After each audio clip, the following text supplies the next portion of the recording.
In this lesson, you will learn how FortiSOAR leverages Elasticsearch for improving search results, and about the FortiSOAR recommendation engine, which predicts and assigns field values and records.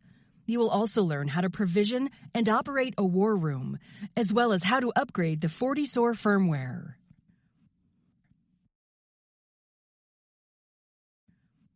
In this lesson, you will learn about the topics shown on this slide.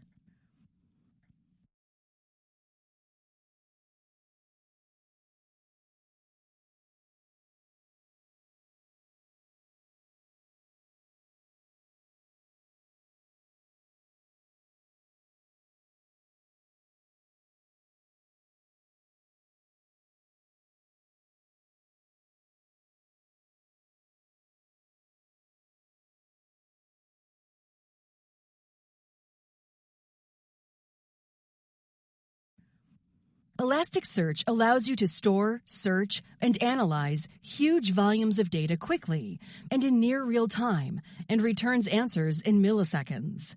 It is able to achieve fast search responses because instead of searching the text directly, it searches an index. FortiSOAR leverages the fast search capability of Elasticsearch for a quick text search across all records and files in the FortiSOAR database. FortiSOAR supports externalization of Elasticsearch data. Externalization is indexing of data to an Elasticsearch instance that has the same or a higher version of Elasticsearch outside of the FortiSOAR instance. The minimum version of the Elasticsearch cluster must be 7.0.2 if you want to externalize the Elasticsearch data.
Good job! You now understand Elasticsearch.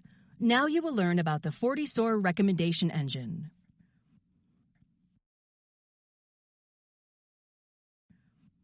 After completing the section, you should be able to achieve the objectives shown on this slide. By demonstrating a competent understanding of the recommendation engine, you will learn how FortiSOAR leverages the Elasticsearch mechanism and FortiSOAR machine learning to improve search results and predict field values.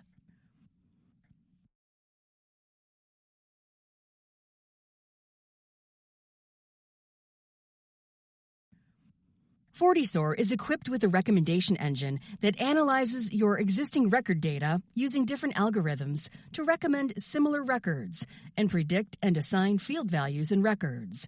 It is based on finding similarities of patterns in historical data. A scenario in which analysts can use this feature is the case of a phishing alert being created in FortiSOAR from your email gateway. Users might click the URLs, which in turn creates multiple malware alerts from your SIM or endpoint detection response tools. Therefore, a single event, that is, a phishing email, generates separate alerts in FortiSOAR. Because FortiSOAR displays similar alerts to the alert that an analyst is working on, it provides the analyst with a complete picture of the event and makes it easier for the analyst to take remedial action. FortiSOAR provides you with two recommendation strategies: Elasticsearch-based text classification, which is based on analysis of similar record search using Elasticsearch-efficient algorithms to analyze the search results. This is the default recommendation engine. Machine learning-based clustering, which is based on training the ML engine using the data existing on your FortiSOAR instance, and it uses traditional machine learning, ML, supervised classification algorithms, such as nearest neighbors. This recommendation strategy was introduced in FortiSOAR version 7.0.0.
Good job! You now understand the FortiSOAR recommendation engine.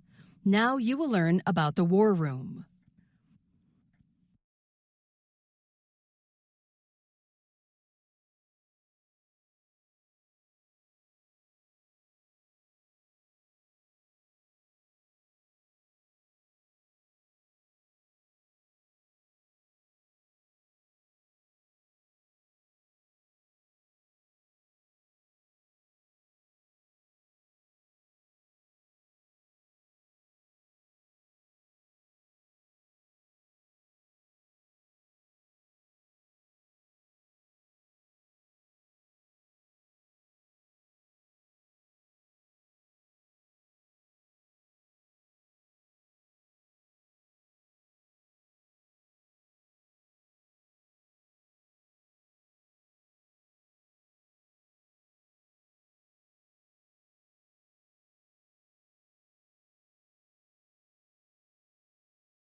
Good job! You now understand the FortiSOAR recommendation engine.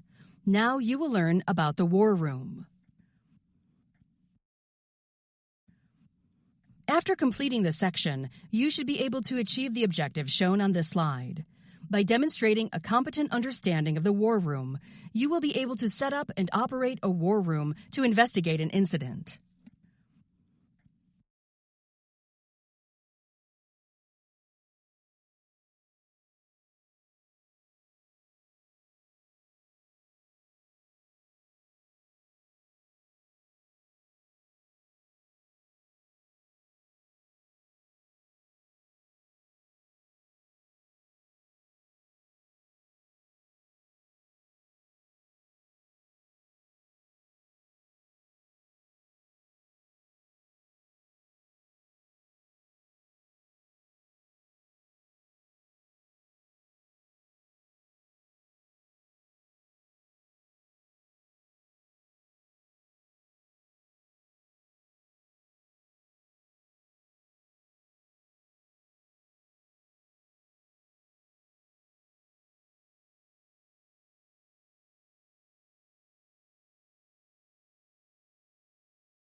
Once you click Go Live, the status of the war room changes from draft to active. FortiSOAR War Rooms. The War Room record opens on the Dashboard tab, which contains the summary of the incident. This is also the place where you use the Investigate tab to investigate the incident and perform root cause analysis. It contains all the records and evidence linked to that specific incident, giving you a complete picture of all the events that led to the security threat. The Investigate tab contains an Artifacts tab that contains a graphical representation of all the records that are linked to this incident. The Investigate tab also contains an Evidence tab, where you can view all evidence related to the threat. You can investigate the war room by executing connector actions directly on the war room record. In the case of the example shown on this slide, a Get Domain Reputation action was directly run that belongs to the Virus Total connector on this record. Because the result of the action has an impact on this threat, the result of the action is tagged as evidence, which then is added to the Evidences tab. You can also manually upload evidences on this tab.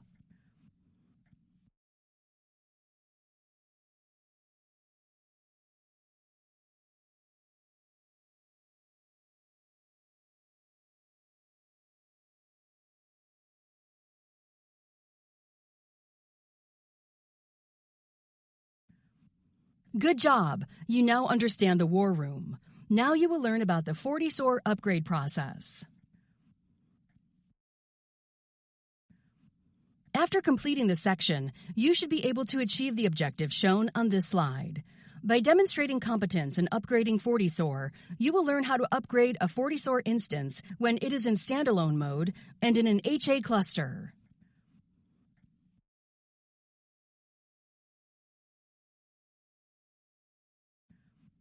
Before you upgrade your FortiSOAR version, there are a few prerequisites that you must meet. Ensure that you can connect to https://globalupdate.fortinet.net. Otherwise, the license deployment fails.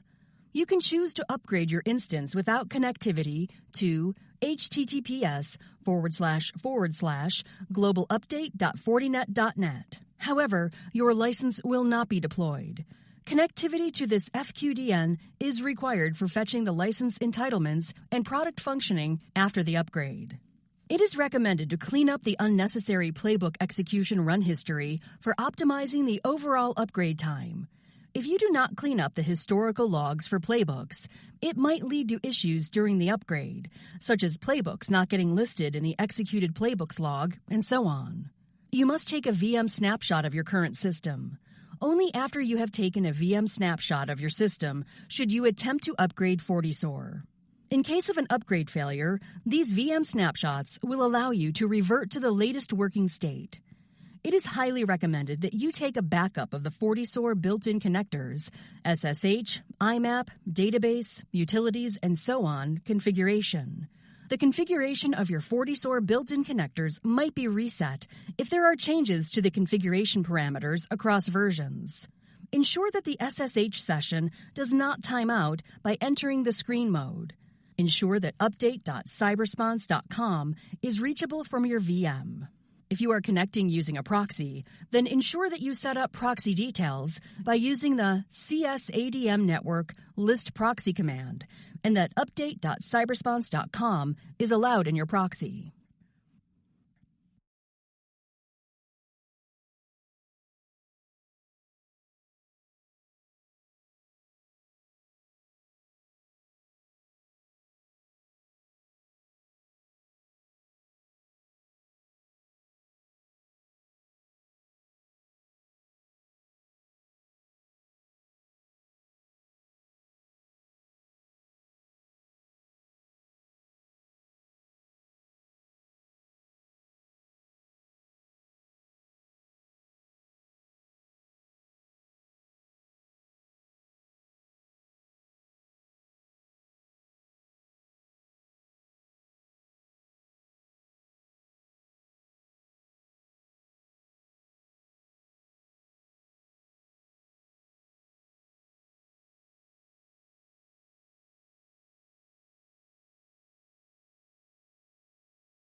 Workflow execution history persists extensively in the database for debugging and validating the input and output of playbooks at each step. A very large execution history, however, consumes extra disk space and increases the time required for upgrading FortiSOAR. Therefore, it is highly recommended that you set up an auto cleanup of the workflow execution history using a weekly cron schedule. To delete the workflow run history keeping the last specified number of entries, connect over SSH to your FortiSOAR instance as root and run the command shown on this slide. To set up a weekly schedule to delete the workflow history, you have to add a cron expression entry in the etc cron tab file that will schedule a workflow execution history cleanup as per your requirements. The command to edit a cron job is cron tab -e. This slide shows an example of the command to add an entry in the etc cron tab file that will schedule a workflow execution history cleanup for every Saturday night and delete all workflow run history apart from the last 1,000 entries.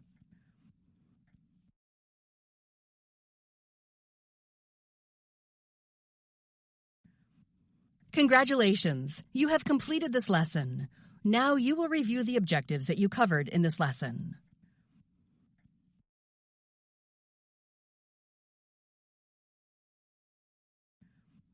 This slide shows the steps you must follow to upgrade a FortiSOAR cluster.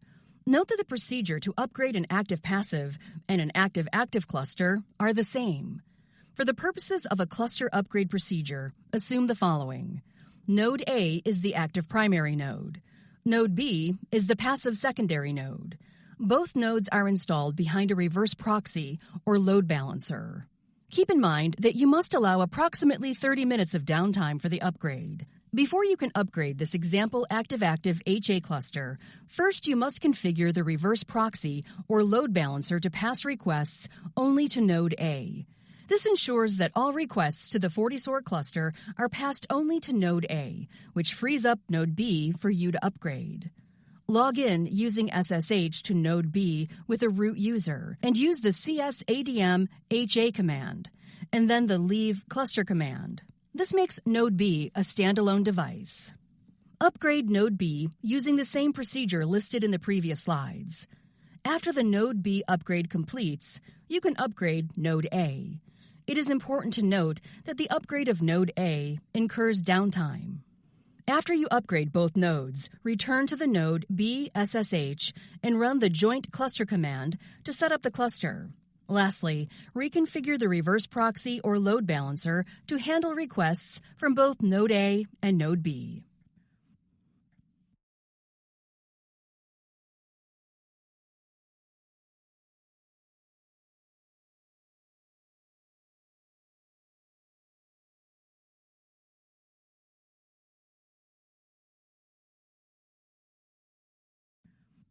This slide shows the objectives that you covered in this lesson. By mastering the objectives covered in this lesson, you learned how to use Elasticsearch for data search and migration, as well as how to use machine learning for predicting field values and record similarity. You also learned how to use a war room to mitigate a malicious incident and upgrade a standalone or cluster of FortiSOAR instances.